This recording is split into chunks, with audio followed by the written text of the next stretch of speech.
थोड़ा सा जलपान करके ही लौटेंगे। जितने लोग यहाँ मुसाफिर खाना के इस शहीद स्मारक पे हैं, सब लोग गौरीगंज तक चलेंगे। यही मेरा सबसे निवेदन है कि गौरीगंज तक सब लोग चले और वहां से लौट के आएंगे। आगे कुछ लोग खड़े हैं, किनारे हो जाए तो लोग बैठे हैं, उनको दिख जाएगा। आज आप सबका ये प्यार और स्नेह देखकर मन हर्षित है और मुझे ये भरोसा हुआ कि जो निर्णय मैंने लिया उस निर्णय के साथ आप सबका आशीर्वाद है। मुझे याद है कि जब 13 अगस्त 2011 को इस धर्मस्थली पर अपनी राजनीति की शुरुआत किया था तो यही शहीद स्मारक था, यही हनुमान जी का मंदिर था, यही मां दुर्गे का स्थान था, जहां से आप सबका आशीर्वाद लिया और अपने राजनीतिक सफर को की यात्रा को आगे बढ़ाया। 2011 में आप सबका आशीर्वाद मिला।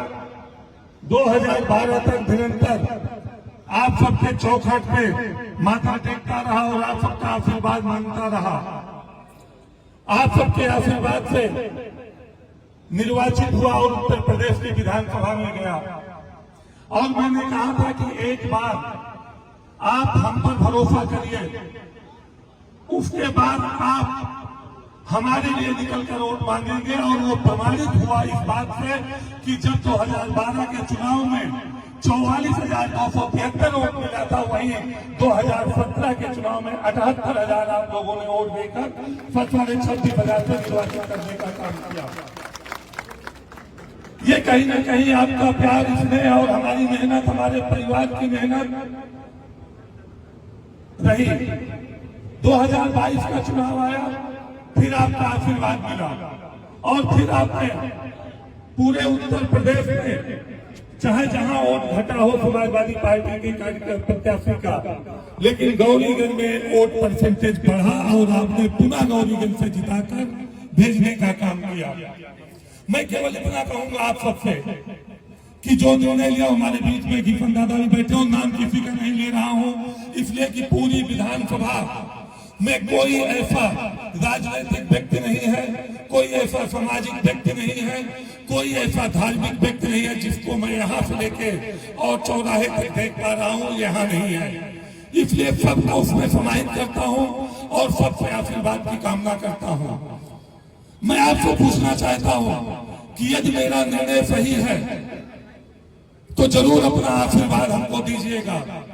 क्या रामचरितमानस पे टिप्पणी होती और मैं बैठकर वहां ताली बजाता? क्या रामचरितमानस जलवाया और फड़वाया जाता और मैं वहां बैठकर ताली बजाता?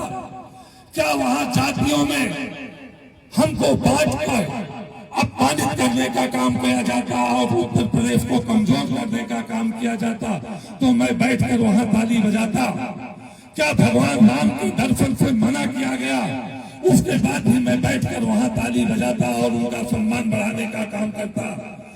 क्या मैं जब भगवान राम के अस्तित्व पर सवाल उठाया गया तो मैं वहां बैठकर ताली बजाता? क्या जब देवी देवताओं पर अभद्र टिप्पणी की गई तो मैं वहां बैठकर ताली बजाता? जब हमारे हिंदू धर्म को, सनातन धर्म को मलेरिया, कैंसर और एड्स कहा गया तो क्या मैं वहां ताली बजाता? मैं केवल इसका जवाब आपसे चाहता हूं। और उसके बाद जो मैंने निर्णय लिया उसमें आपका आशीर्वाद और आपका साथ चाहता हूं। मुझे दल की चिंता नहीं है, मुझे दल से निकाला गया है, लेकिन मुझे गौरीगंज वालों के दिल से कोई नहीं निकाल सकता, ये भरोसा और विश्वास है।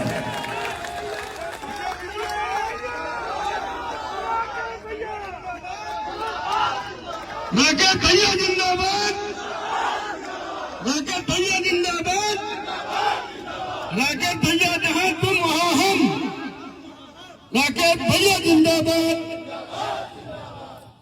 विषम परिस्थितियों से विषम परिस्थितियों में हमारे धर्म को, हमारी संस्कृति को, हमारी व्यवस्था को बनाए रखने में जो ब्राह्मणों का योगदान रहा है, इस शायद भारत की धरती पर किसी दूसरे का नहीं रहा है।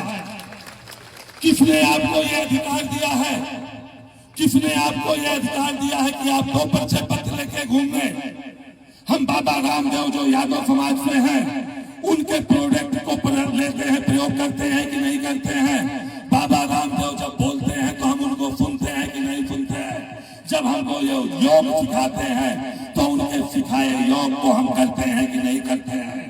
लेकिन आज क्या ऐसी जरूरत पड़ी कि आप यादव समाज में पैदा तो हुए, लेकिन अग्निहोत्री का कार्ड लेके क्यों घूमने लगे? मैं इसका भी जवाब पूछता हूँ। ऐसा क्यों कृत्य किया जा रहा है?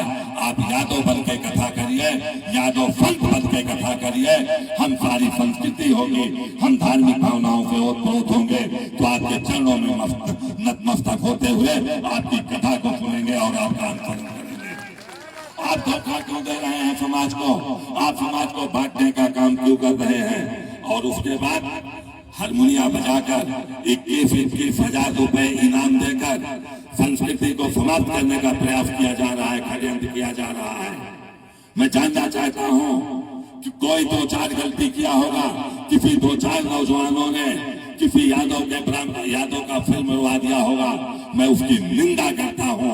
लेकिन किसको यह अधिकार है कि पूरे ब्राह्मण समाज को गाली दे, पूरे ब्राह्मण समाज को अपमानित करने का काम करे, पूरे ब्राह्मण समाज को दक्षिणा देने से मना करने की बात करे? यह अधिकार किसने दिया है आपको? आप धर्म के आधार पर समाज को बांटेंगे, आप जाति के आधार पर जातियों में बांटकर सत्ता हथियाने का काम करेंगे, और आप चाहेंगे कि राकेश प्रताप सिंह जैसा विधायक आपके साथ कंधे में कंधा लगा के इन व्यवस्थाओं में आपका सहयोग करे, तो ये नहीं हो सकता है। इसके लिए चाहे राजनीति रहे चाहे न रहे, इसके लिए चाहे विधायक रहूं ना रहूं, और चाहे कोई राजनीति रहे ना रहे, और चाहे टिकट रहे ना रहे, केवल यही आप सबसे कहना चाहता हूं। आप सबसे मेरा विनम्र अनुरोध है, विनम्र निवेदन है कि कहीं भी जातियों में मत बटिएगा। आज भी हमारे बाबा के सबसे अच्छे मित्र अगर कोई थे हमारे गांव में तो दुखी यादव थे। आज भी हमारे पिताजी के सबसे अच्छे मित्र हैं तो वो कड़े दीन यादव हैं। और आज भी हमारे गांव का पूरा काम कोई देखता है तो श्री प्रकाश यादव देखता है। आज हमारी गाड़ी पर दाहिने पर बैठकर सारथी का कोई काम कर रहा है तो राजू यादव कर रहा है। आज हमारी पीछे गाड़ी सुरक्षा की जो लेके चल रहा है वो जगदीश यादव लेके चल रहा है। हम सब पर भरोसा करते हैं, हम नहीं बांटते किसी को, हम सबको अपना मानते हैं, हम सबको बराबर का अधिकार देते हैं, हम सबको बराबर सम्मान देते हैं।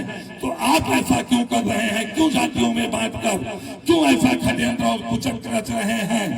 ये वो ब्राह्मण समाज है जो अपने सबसे बड़े विद्वान, अगर इस धरती पर सबसे बड़ा ब्राह्मण विद्वान कोई पैदा हुआ तो वो रावण पैदा हुआ, लेकिन वो अनैतिक काम किया, वो अत्याचार का काम किया, वो पापाचार का काम किया। तो सदियों से ये ब्राह्मण समाज ही उनका पुतला जलाते चला आ रहा है। ये अनैतिक कार्यों को बर्दाश्त कर नहीं सकता ये ब्राह्मण समाज। आप कहते हो कि ये अधिकार कहाँ से मिला है? आप कहते हो कि इनको दक्षिणा न दिया जाए, आप कहते हो जिन मंदिरों में पूजा करते हो उसमें दर्शन न किया जाए, आप कहते हो इनसे यज्ञ पवित्र न कराया जाए, आप कहते हो इनसे किसी प्रकार के पत्र को विचार न करवाया जाए। आखिर कहाँ ले जाना चाहते हो इस समाज को? कहाँ ले जाना चाहते हो इस संस्कृति को? कहाँ ले जाना चाहते हो हमारे इस देश को? कहाँ ले जाना चाहते हो हमारे इस प्रदेश को?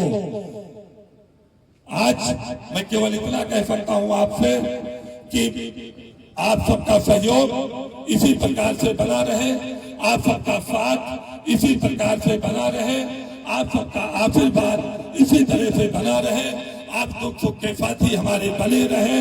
मुझे कोई चिंता नहीं है, मुझे कोई परवाह नहीं है कि आगे क्या होगा। आगे वो होगा जो आप करेंगे, आगे वो होगा जो आप तय करेंगे, आगे वो गौरीगंज में होगा जो आप निर्णय लेंगे। यहाँ कोई दूसरा निर्णय लेने वाला नहीं हो सकता है। आज छोटे छोटे टिप्पणियां की जाती हैं, आज छोटे छोटे अपशब्दों का प्रयोग किया जाता है।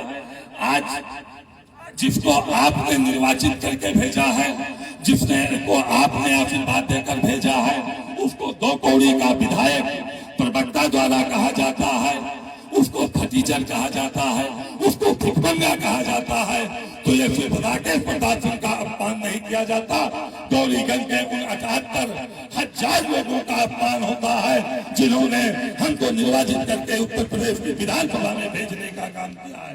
वो आप केवल राकेश प्रताप सिंह को आप दो कौड़ी का नहीं कहते हो, आप गौरीगंज के समस्त जनमानस को दो कौड़ी का कहते हो। आप गौरीगंज को विधायक को फटीचर और दलित भिखमंगा नहीं कहते हो, आप गौरीगंज के समस्त जनमानस को इन शब्दों से नवाजते हो, और इसका जवाब अगर कोई देगा तो ये गौरीगंज का जनमानस ही आपको देने का काम करेगा। ये राकेश प्रताप सिंह का भरोसा और मानना है।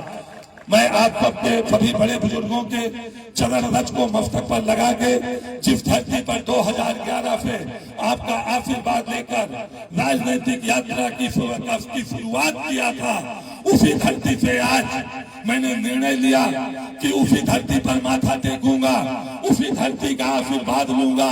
उन शहीदों के आत्माओं से प्रार्थना करते हुए उनसे भी आशीर्वाद लेकर अपनी अगली यात्रा को प्रारंभ करूंगा। इसीलिए आज कादू नाला के शहीद स्मारक से, जहां हजारों लोग हमारे शहीद हुए थे इस देश की रक्षा के लिए, इस सनातन की रक्षा के लिए, इस भारत की रक्षा के लिए, इस भारत वंशियों की रक्षा के लिए, उसी धरती की मिट्टी को अपने मस्तक पर लगाकर आज पुनः अपनी राजनीति की दूसरी यात्रा को प्रारंभ करने चल रहा हूं। इसमें सब आप सबका सहयोग और आशीर्वाद इसी धरती से मांगता हूं।